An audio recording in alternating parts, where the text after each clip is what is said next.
Assalamu alaikum warahmatullahi wabarakatuh. Ashama harka fuune isinin jecha hordoftoonni kiyyaa fi jaalatamtoonni kiyya hundinuu warreen saba haddiin Oromaan jalatti argamtan harka fuune isinin jecha bagarra deebiidhaan gara chaanaala keenya kanaa dhuftan isinin jecha akkasuma beekumsa barnoota waa xiqqoo haaree tokko qabannee isiniif dhufneetiin jira. Akkasuma share like godhuudhaan nu faana turaa nu wajjin ilaalaa isinin jecha.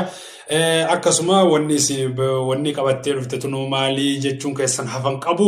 amma mootu wanni isin barsiisuuf deemu kuni waan haaree osoo hin taane waanuma baratamaa ta'e takkaan isiniif qabadhee dhufe maaliif jennaan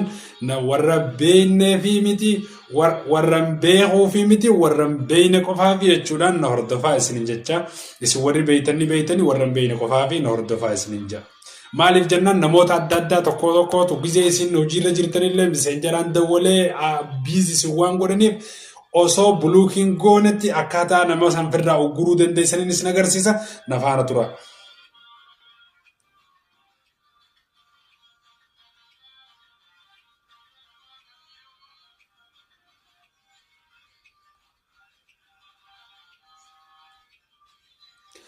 Akkasuma kunoo miseenjara keenyarra ni gallaa yeroo miseenjara keenyarra galletti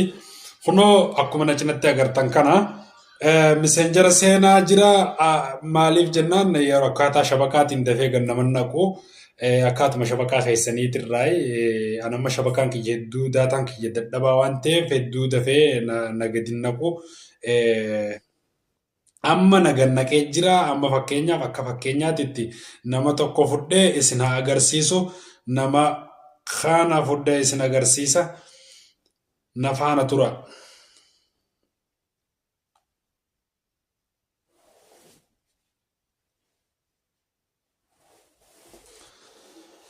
Nama kana fudhee isin agarsiisa kunoo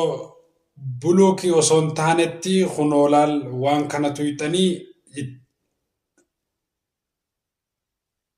hordoftoota kiyyaa fi jaallatamoo kiyya dhiifama na obsaa namoota aadii walitti hin qabneen irra dhaqeetiin namoonni ani aadii walitti hin qabneef akkaataa sanitti harkachuu hin dandeessa warra aadii walitti qabdan qofaaf jechuudha.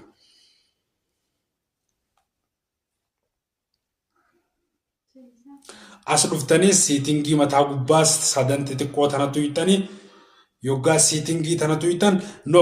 jawaallee akkaataa tokkotti hin fidduu bakka siitingii tan osoo hin taane ol harkiftan jala kanatti ol harkiftanii jala kanatti isiniif baasa jechuudhaan amma kiyya jala kanatti naaf baasa kunoo wanni kunis tana isii tanatu hiixanii